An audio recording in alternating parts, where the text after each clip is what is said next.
All my life, I've been strangely proud of how fast I pee. It is the first thing I tell anyone when I excuse myself from a table and proudly announce, "This is gonna be quick." As a woman, men praise me for my urinal agility, while my fellow gal pals marvel at my speed, particularly because I have no other form of it in any other area of my life. Thus, as I entered the airplane bathroom and did my usual, "This is gonna be quick," I had an existential crisis. Why the F am I saying that all the time? Why am I so weirdly proud about my pee speed? One detail you will find is that I'm 100% an overthinker and uncontrollably existential about everything. All I need to do is see a plastic bag on the floor, and I'm in full American Beauty mode, pondering the meaning of everyday life. I mark this detail because my self complimenting pee speed made me wonder why I never praise myself for other qualities, like my intelligence or my ability to survive my father. Normal human attributes that deserve high praise. I've survived familial abuse, hurricanes, traveling the entire world with no savings account, and irritable bowel syndrome. Yet the fast peeing was my emblem of honor that I consistently announced. Growing up Latino, when our family announced they were leaving. Everybody was chilling until your mother promulgated she would leave everyone behind and started the car. It's something I recall as I remember the countless personal items and limbs I broke, racing to the car as if I was going anywhere interesting, like Thailand or the fifth dimension. I one time broke my computer racing to the car my mother had driven down the block, and all we did was go to the grocery store. That's it.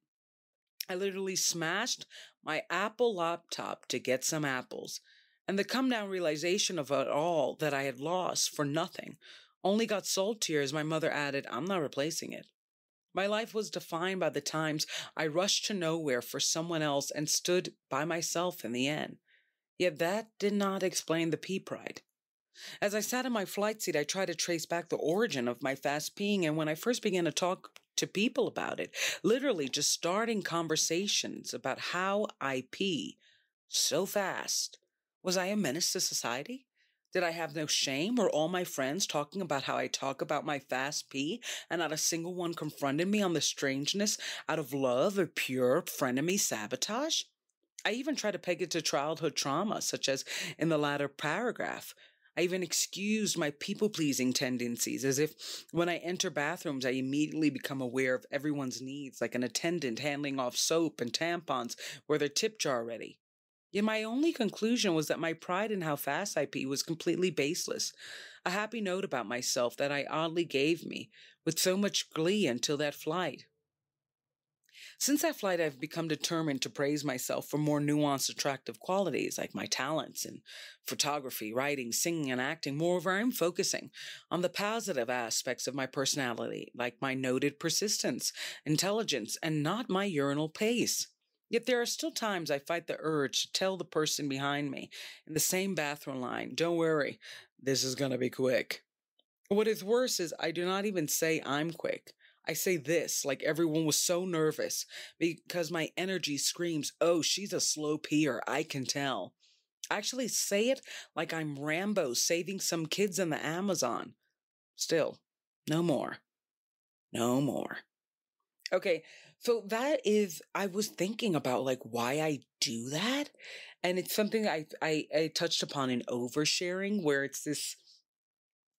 I've always loved self deprecating humor. And in perspective, I think I genuinely do love like self deprecating humor, but it's like 50-50. I also acknowledge that it was a trauma response. Like my mother was always teasing me, always acting like I was, always joking on me. And if I didn't like the joke, then I was humorless.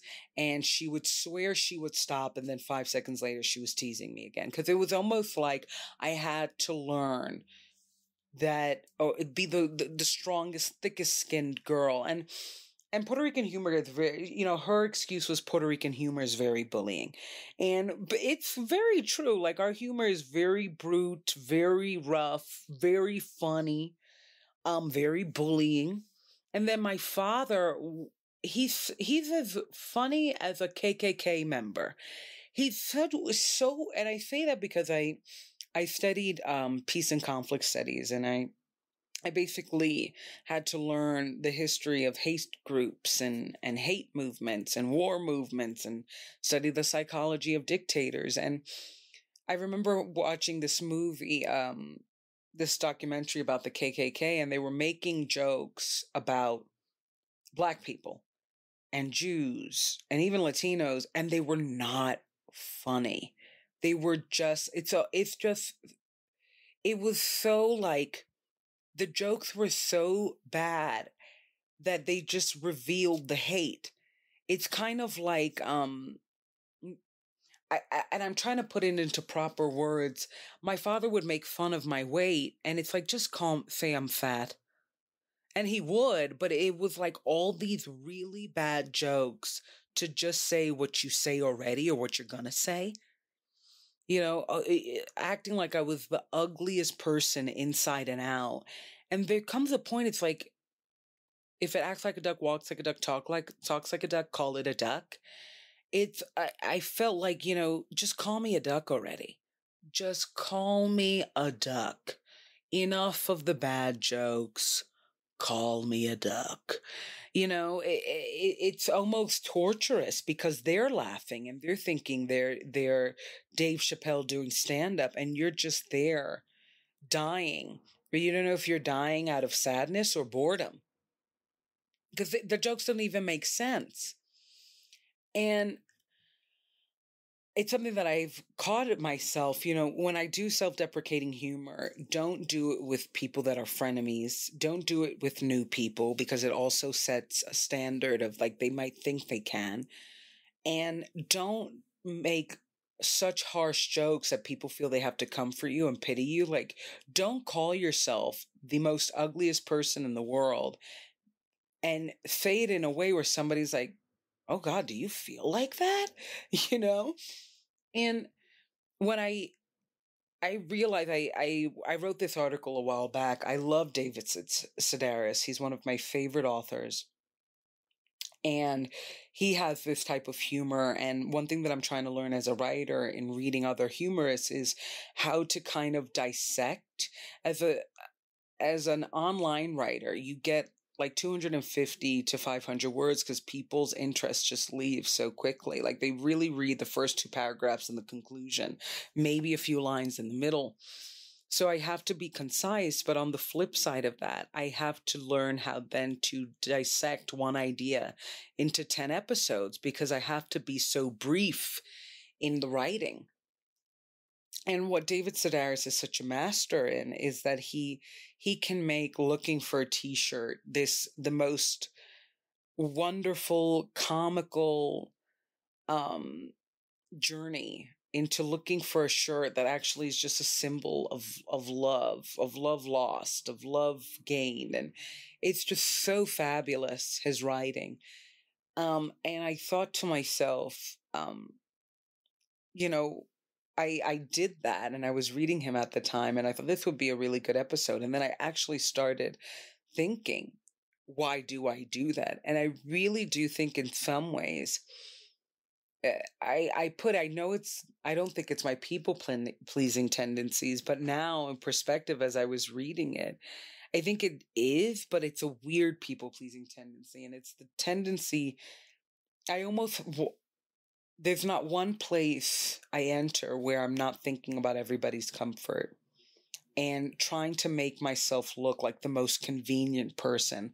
Like, if something is pinching me, I will genuinely act like it's not. Oh, are you comfortable in the chair? The chair could have a peg up my ass. And I'll be like, no, don't worry. I don't need another one. You know what I mean? Like, and it's so crazy when I think of how wildly people-pleasing I am. Because my nature is very generous. My nature is to kind of deal with things. I don't know if my nature is to deal with things on my own, or I don't know if that's my nature, or if that's my nurture, or if it's both. I don't know if I just I was so raised to be so independent for multiple reasons by both my parents, my dad's abuse and my mother, just her own exhaustion and trauma, right?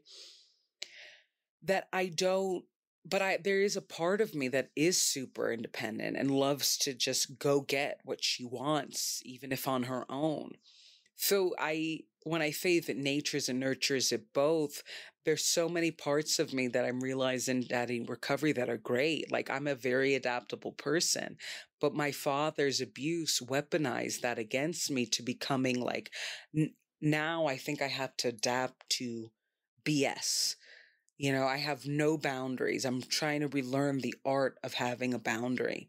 And the same thing goes with self-deprecating humor. I really like it, but I also can't make myself look, especially publicly, for the sake of everyone thinking I'm easygoing or convenient or welcoming. I can't make myself look like a welcome mat and just beat myself down and step on me. And I think the fast peeing, I was like, why do I do that? I'm like so proud by how fast I pee to the point where I'm like, it's going to be quick. Don't worry. And I was thinking about that. And I really do think I go out of my way to make sure people know I'm convenient and that I'm not going to push their boundaries and I'm not going to waste their time. And I'm going to make sure that they're safe with me, and that they're safe enough to then have fun with me.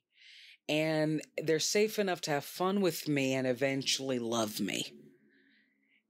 And it's so small, but I really do. I have to be honest with myself. It's something that I do that's so ridiculous. Like nobody cares that I'm a fast peer. Nobody's in the line like doing a Shakespeare monologue because I'm taking so long. Like nobody, but it's my father loved to publicly humiliate me. He loved to yell at me and in public and make me cry in public and then hug me like I was this crazy person that needed comforting because I just burst into tears randomly like people burst into fire, right? Um like I was some type of automatic combustive thing. And in perspective, I just that that knack he had, that desire he had, that joy he had in publicly humiliating me has manifested in this way of like now when I do public stuff, public outings, public social events, and I'm a social butterfly. I love to hang out. I'm trying to shake this part of me that I've done for so long of just really trying to act like I can behave. Like I won't hold up the bathroom. No, no, no, no, no. And I won't ramble too much. No, no, no, no, no. Although this podcast might be proof that I might actually do that. Just this overwhelming that nobody asked for, nobody cares for. And the people that actually do care for are narcissists because they see that weakness and they're like, I could take it and maybe get what is good about her. She's funny, but she uses her humor against her. Maybe I could use her humor to lighten me up, to give me creativity. And now I'm like, please do not mention how fast you pee. Like, just nobody needs to know this. This is secret at this point.